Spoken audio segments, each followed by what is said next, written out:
नमस्कार दोस्तों, फिर से आपको एक बार स्वागत है ganesstudy.com में।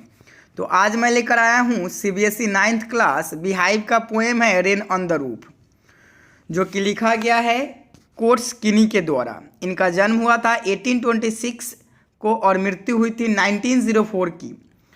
तो यह एक लॉयर, पॉलिटिशियन, जर्नलिस्ट और पोएट थे। तो चलते हैं, इसको लाइन बाय लाइन रीड करते हैं, फिर समझते हैं। उसके बाद में हम लोग पोएटिक डिवाइस भी देखेंगे। When the sky is covered with dark clouds and it starts raining, have you ever listened to the patter of soft rain on the roof? What thought flashed through your mind as you heard this melody of nature? Read the poem to find out what the poet dreamed of while listening to the rain. यानी जब आकाश में काले बादल छा जाती है और बारिश होने लगती है, तो पोएट कहते हैं कि क्या कभी अपने छत पर यानी रेनिंग का साउंड सुना है? यह सुनते ही आपके जो है माइंड में क्या ख्याल आता है? यानी मेलोडी नेचर का मतलब होता है कि नेचर का राइम यानी मतलब लय, यानी जब उसका जो आपके आवाज़ यानी जब वो बारिश के बूंदे आपके छत पर गिरती है। जनरली हम लोग के छत पे आपका बारिश के बूंदे नहीं गिरती। अब बारिश के बूंदे यानी जो एल्वेस्टर का टीन का जो छत होता है उस पर आपका जब रेन का जो है बारिश पड़ता है तो उस समय उसका ज़्यादा आपका आवाज़ सुनने को मिलता है। तो पोएट कहते हैं उस वक्त जब उनकी आवाज़ इस प्रकार सुनाई देता है तो एक न्यू थॉट या न्यू आइडिया और मेमोरीज को रिकॉल करते हैं। क्या करते हैं? इस पोएम जो टाइटल है रेन ऑन द रूफ, इस पोएम के माध्यम से पोएट जो है अपने मेमोरीज को रिकॉल करते हैं, यानी हमें बारिश की यादों के बारे में बताते हैं। बारिश की बूंदे की आवाज़ उनके हाउस के रूफ पर पड़ी है और उसी चीज़ को। तो चलते हैं, पहले फर्स्ट स्टैंजा रीड करते हैं, फिर समझते हैं। When the humid shadows hover over all the starry spheres and the melancholy darkness gently weeps in rainy tears. What a bliss to press the pillow of a cottage chamber bed and lie listening to the patter of the soft rain overhead. यानी poet कहते हैं कि जब आकाश में बादल यानी छा जाती है, यानी ह्यूमिड शैडोज का मतलब होता है काले बादल, रेफर करती है जब पानी से भरे होते हैं। यानी कभी कह रहा है कि जब आकाश इन बादलों से भरा होता है यानी वाटर से भरा होता है और बारिश लाने वाले ही होते हैं, जब ऐसे बादल आकाश में चारों ओर मंडराते हैं।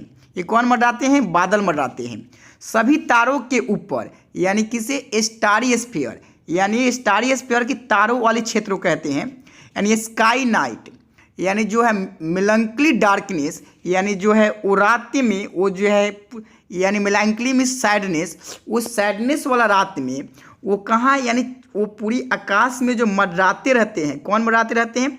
वो बादल।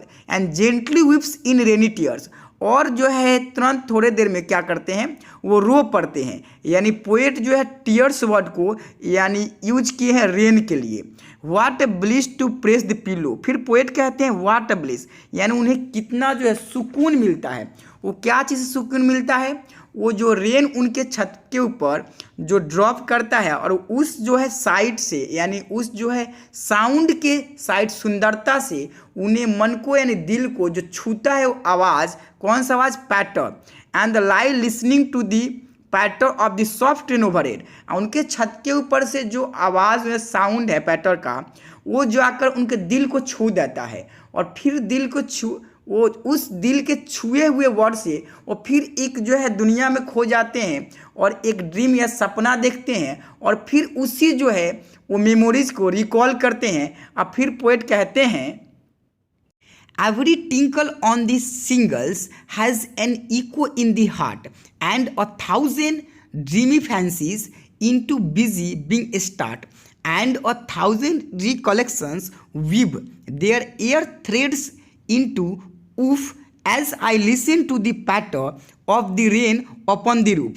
यानी जो पोएट जो है जब वो बारिश की बूंदे को अपने घर की छत पे गिरते हुए सुनते हैं तो कभी अपने फीलिंग को यानी व्यस्त करते हैं। उनका कहना है कि जब एक एक बूंद उनके छत पर गिरता है तो वह साउंड उनके एक बहुत ही डीप फीलिंग को जन्म देता है और उनके दिल में एवं सपनों में कई अलग अलग प्रकार का यानी जो है लव इन प्यार इन यादें को जन्म देता है। यानी एवरी टिंकल, यानी टिंकल्स मीन्स होता है short light ringing sound, and singles means rectangular wooden tiles use on the roof. यानी इसे देख लीजिए, इस छत को, छोटी सी घर को हम लोग जो है इसको सिंगल्स कहते हैं। तो जो है उसके ऊपर जो बारिश का ड्रॉप गिरता है तो उनके दिल में जाकर के उस साउंड जो है गूंजता है। एंड थाउजेंड जो है, बहुत सारे थाउजेंड जो है यादें, पुरानी याद है उनकी ताज़ा हो जाता है और दिल जो है उनके सोचने पर मजबूर हो जाता है।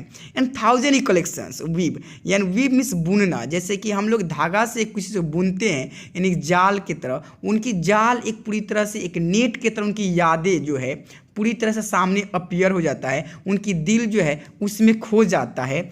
As I listen to the patter of the rain upon the roof, जैसे कि वो सुनते हैं, पैटर मीन्स ऑलरेडी हम बता चुके हैं, यानी साउंड, वो जो है रेन ड्रॉप्स का साउंड सुनते हैं अपने रूफ पर, और उसकी यादों यानी पुरानी सारी यादें उनकी ताज़ा हो जाता है और उस यादों में खो जाते हैं। Darling dreamers ere she left them till the dawn, oh I feel her fond look on me as I list to this refrain which is played upon the singles by the pattern of the rain। यानी poet जो है यहाँ पर, कवि यहाँ पर कहते हैं, वो अपनी माँ को परिचय देते हैं। वो कहता है कि वह अपनी माँ का सपना देख रहा है। जैसा कि हम लोग पिछले पोएम में पढ़े थे, पिछले स्टेंजा में पढ़े थे, उस स्टेंजा में पोइट बताते हैं कि रेन जो है वो पुरानी यादों को ताज़ा कर देती है। तो she used in years ago to regard the darling dreamer as she left them till the dawn, यानी जैसा कि उनकी माँ उसे बहुत प्यार किया करती थी, वह उसे प्रिय समझती थी और वह उसे दिन के ब्रेकअप तक सोने नहीं देती थी और मीठे सपने दिखाती थी। Oh I feel her fond look on me, जैसा कि कभी कहते हैं, वो महसूस करते हैं कि उसकी माँ उसे देख रही है, क्योंकि वह बारिश के बूंदों से बनी गीत को अपने कमरों की छत की चोटी पर यानी गिरते हुए सुनता है और उस आवाज़ से उसकी अतीत को याद आ जाती है। Which is played upon the shingles by the patter of the rain, और जो बारिश जो है एक ऐसा खेल खेल रहा है जिससे आई लिस्ट टू द रिफरेंस, यानी जो है पूरी यादों का मैं लिस्ट जो है अपने सामने जो खड़ा कर लेता हूँ और पूरी इस यादों में खो जाता हूँ। जो मेरी माँ जो है एक मुझे बहुत प्यार और मीठे मीठे सपने जो मुझे सुनाया करती थी, वो जो कहानियाँ कहा करती थी, वो सारी मुझे याद आ जाता है। और मैं आज भी इस रेन की जो है एक प्लेइंग यानी एक साउंड जो है, उस साउंड में मैं आज भी अपनी माँ को याद कर रहा हूँ। यानी मुझे यही आपका चैप्टर का एक्सप्लेनेशन था, आशा करते समझ में आया होगा। अब चलते हैं इसका पोएटिक डिवाइस देख लेते हैं। तो सबसे पहले हम इसका लोग राइम स्कीम देख लेते हैं। राइम स्कीम क्या है? सबसे पहला लाइन का जो लास्ट वर्ड देखिए होवर, और सेकेंड जो है स्फेयर, होवर स्फेयर, दोनों का साउंड मैच कर रहा है, होवर एंड स्फेयर्स, स है एंड र है, दोनों साउंड नहीं मैच कर रहा है। एंड डार्कनेस, यानी जो है इसका भी साउंड, तो पहला को ए दे देते हैं, दूसरा को बी, तीसरा को सी, तीनों को कोई का साउंड आपका जो है प्रोमिनेंट नहीं कर रहा है। एंड टीयर्स, अब देखिए जो है स्फेयर्स एंड टीयर्स, ये दोनों का मैच कर रहा है, यानी तो उसका हम लोग क्या नाम दिए थे सेकेंड वाला बी, तो इसका ही बी दे देते हैं। नेक्स्ट है पिल्लो, पिल्लो को नहीं मैच कर रहा है तो इसका हम लोग डी दे देते हैं।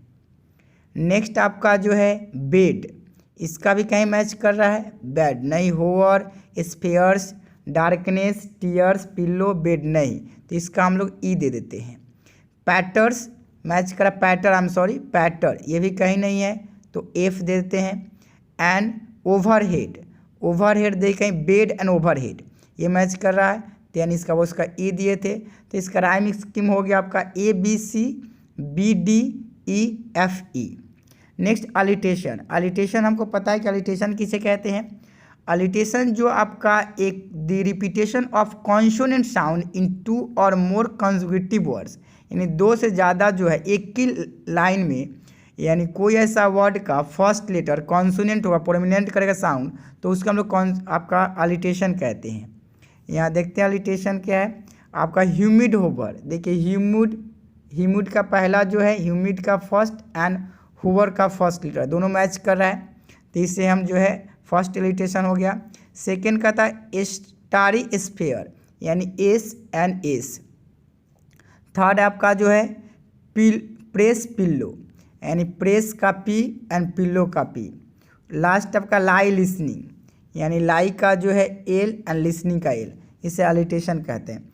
नेक्स्ट है onomatopoeia and the use of sound words to create a dramatic effect and auditory imagery.